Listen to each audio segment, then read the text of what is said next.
오늘의 강연자 대한민국 로켓 박사 최연석 박사님을 모시겠습니다.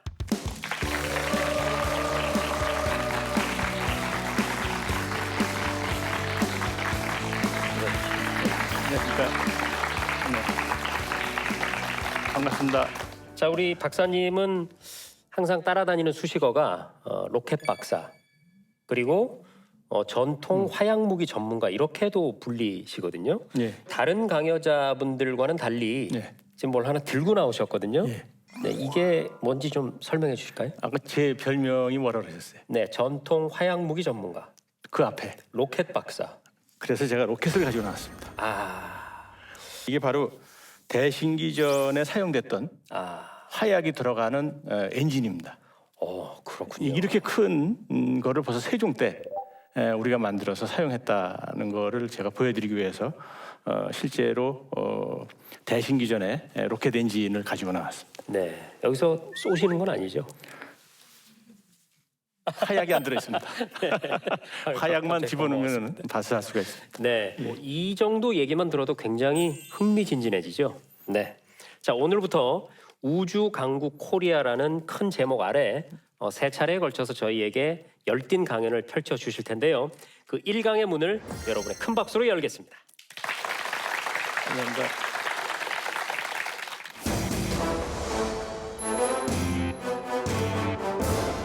오늘 제가 여러분한테 로켓에 대한 이야기를 말씀해 드리려고 합니다.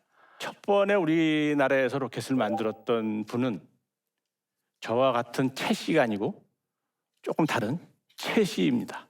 누구겠습니까? 바로 최무선 장군이 고려 말에 로켓을 만들었어요. 그 당시에는 로켓이라는 단어가 없었어요. 그래서 그때는 뭐라고 불렀냐면 로켓에다가 불을 붙이면 불을 품으면서 날아가죠. 그래서 달리는 불이라고 해서 주화라고 이제 이름을 붙여서 사용을 했습니다. 공교롭게도 그 외국에서도 그 당시에 로켓이 있었는데 러닝 파이어 해서 외국에서도 또 달리는 불이라고 해서 같은 이런 의미로 로켓을 사용을 했었는데 이 고려 말에 만드는 이 로켓이 세종 때 와가지고 대폭적으로 개량이 됩니다.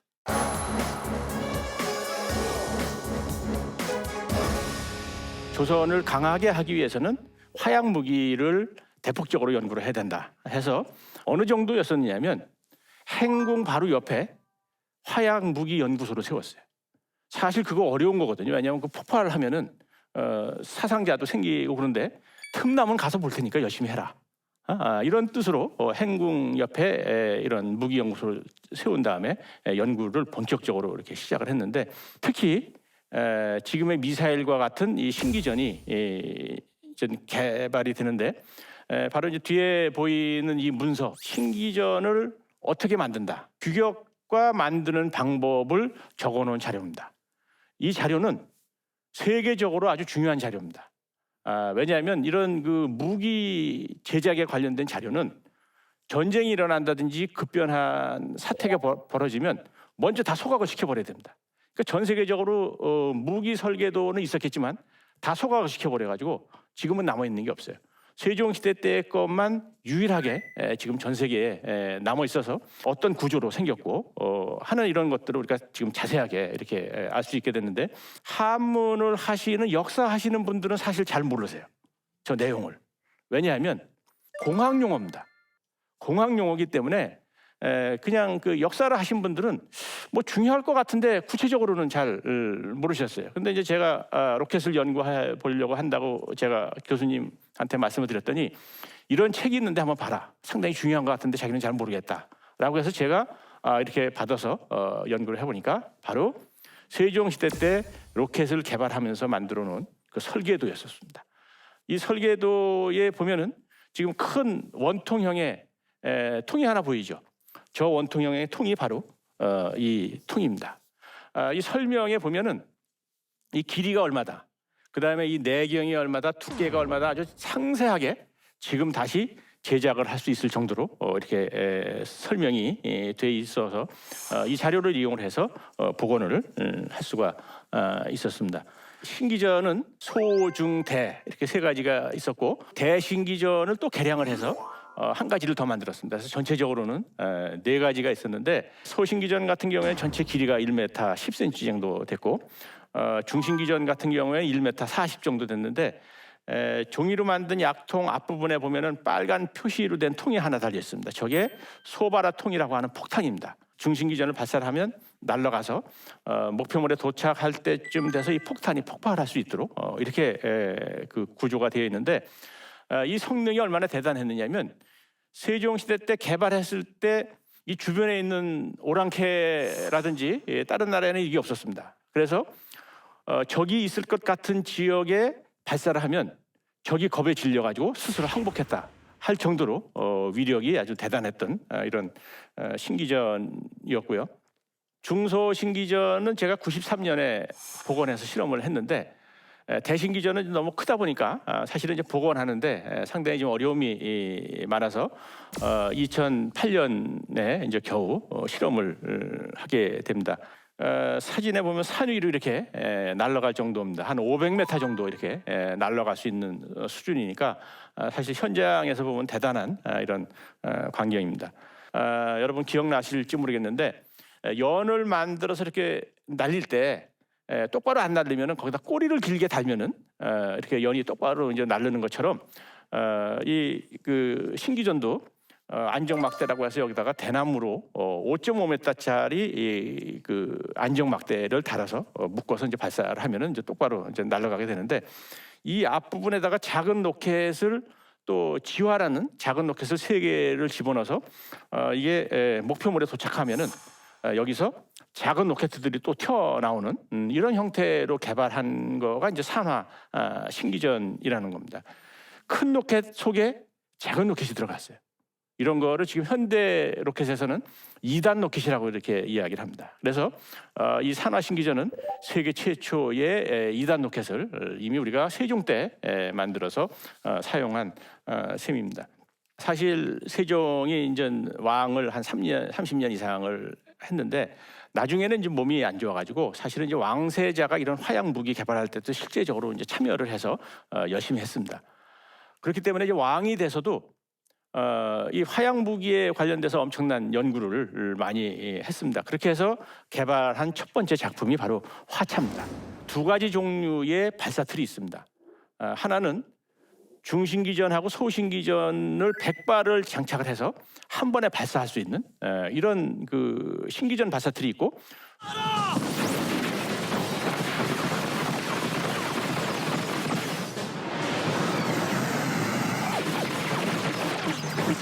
또 작은 쇠전이라고 해서 작은 화살이 있습니다. 제가 가져왔습니다. 얼마나 작은지 보여드리려고. 이런 쇠전을 200발을 장착을 해서 한 번에 발사할 수 있는 화차를 개발했는데 얼마나 그 당시에 연구를 많이 했느냐면 로켓을 멀리 날려 보내기 위해서는 사실은 물리학에서 45도로 발사를 해야 멀리 날아간다고 하거든요.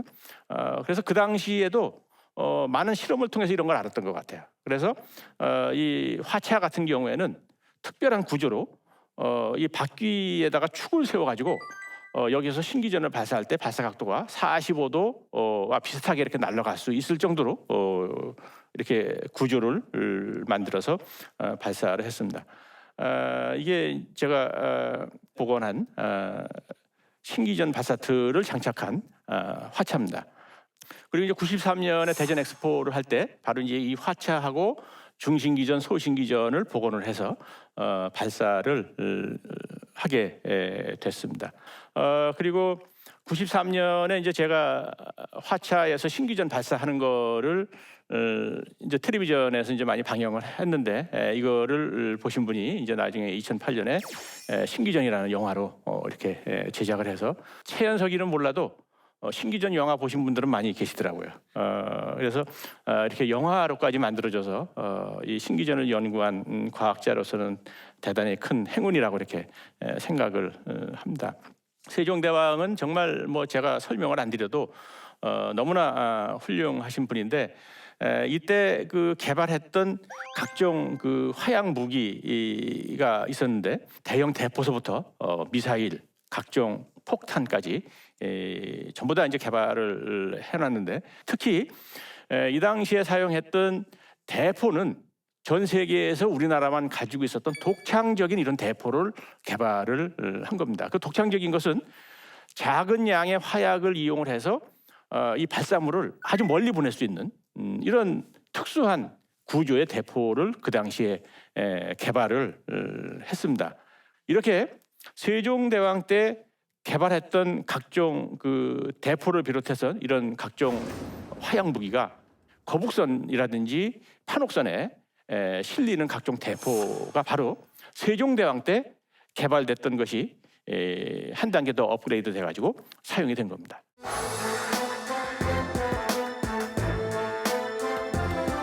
이순신 장군이 그러면 거북선에 대해서 어떻게 설명을 해놨나 그 자료를 이제 제가 찾아봤더니 전투가 끝난 다음에 왕한테 보고한 장계라는 그런 자료들이 남아 있는 게 있어요. 거기에 보니까 거북선을 이용을 해서 이번에 크게 승리를 했다.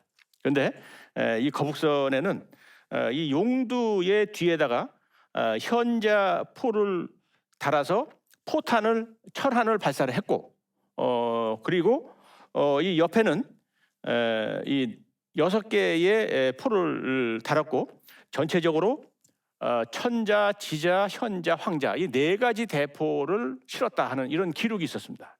이제 이 4가지 대포라는 이름만 있지 그리고 현자포만 용두에다가 장착했다는 이야기 있지 나머지 포는 어디에 실었다는 이야기가 없습니다. 그래서 그동안에 연구가 안 됐던 거예요. 근데 천자포 같은 경우에는 이 대포의 무게가 300kg입니다. 엄청나게 무겁고 또 거기에서는 길이가 3m 정도 되는 이런 화살을 발사를 했어요. 그래서 이 무게라든지 이런 충격량 같은 걸 보면 바로 이 1층이 이제 바로 여기입니다. 이 거북선에 타는 이 출입구가 이제 여기이기 때문에 바로 1층에 이 전면에 좌우에다가 천자총통을 이제 설치를 했고 두 번째로 큰 지자총통은 화약을 한 20량 정도 사용을 하는데 그래서 이제 바로 2층에 좌우에다가 이렇게 사용을 했습니다. 이 천자 지자 총통하고 이 옆에 사용하는 작은 총통하고는 화약을 사용하는 양이 10배나 차이가 있습니다.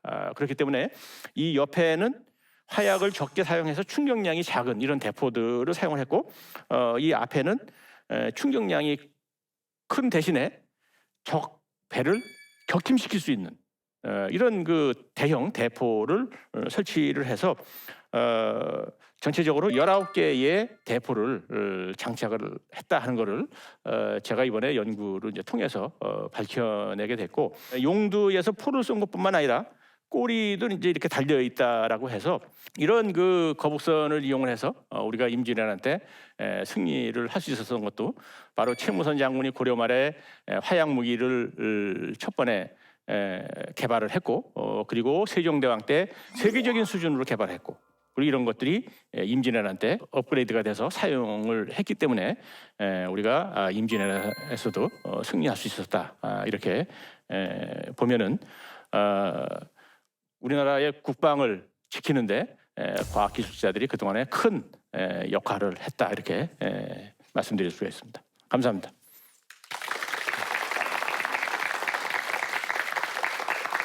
어쩜 이렇게 옛날 얘기처럼 재미있을까요? 옛날 얘기가 원래 재밌습니다. 그렇습니다. 신기전도 그렇고 거북선도 그렇고 아까 우리가 설명을 들었던 그 신기전은 그 화차까지 합쳐지면 쉽게 말해서 다연장 로켓포 그렇습니다. 이렇게 생각할 수 있겠네요. 예. 그리고 이 거북선은 저는 이 어릴 때만 해도 이 앞에서 그냥 불이 나온다고 생각했었거든요. 근데 그게 아니라 여기서 엄청난 그 빠르게 포가 발사가 됐다는 왜냐하면은 그 이제 거북선이 공격하기 위해서 이제 접근을 할 거 아닙니까? 접근을 하면은 적이 가만히 있겠어요?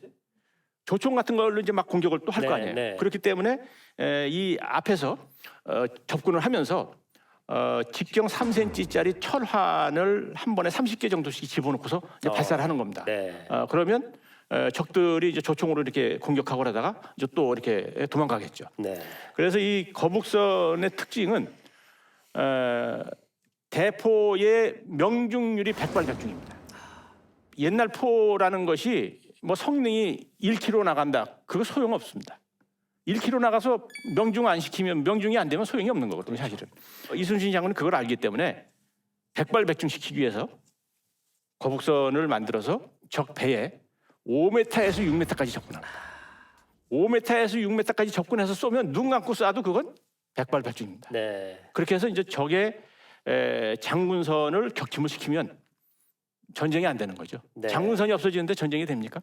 이렇게 해서 이순신 장군이 바로 이 거북선을 이용해서 23전 23승을 네. 할 수 있었던 그런 그 중요한 근접 전투, 그렇습니다. 그 전술에 의한 네, 백발백중, 네, 그게 승리의 원동력이었군요. 그렇습니다. 여러분들도 오늘 강연 들으시면서 뭐 새로운 것들을 많이 이제 알게 되셨을 텐데 궁금한 점이 있으실 것 같습니다. 네, 질문하실 분 손 들어 주시죠. 네. 첨단과학을 연구하시는 분이 그 고문서를 보면서 옛날 무기들을 복원한다는 게 참 독특한데요. 네. 어려움은 없으셨나요? 한자 어렵지 않으시던가요? 한자가 어렵죠. 네. 어려운데 아까 그 보여드린 그 문서를 아마 시험 문제라고 했으면 시험 문제를 잘 보기 위해서 아마 공부를 했다고 하면은 아마 반도 못 맞췄을 겁니다. 그렇지만 야 이게 정말 세종시대 때 우리 선조들이 만들었던 로켓의 설계도인데 얼마나 궁금하겠습니까? 네. 그렇기 때문에 이렇게 그 어려웠지만 결국은 이제 호기심이 많고 제가 정말 알고 싶었던 거기 때문에 이렇게 연구를 할 수 있지 않았나 하는 생각이 듭니다. 네. 자, 여러분의 궁금증에 대한 친절한 답변 감사드리고요. 우주광구 코리아 갈수록 흥미진진해지는 것 같습니다. 두 번째 강연도 기대하면서 우리 힘찬 외침으로 1강을 마무리하겠습니다. 생각의 탄생. 고맙습니다.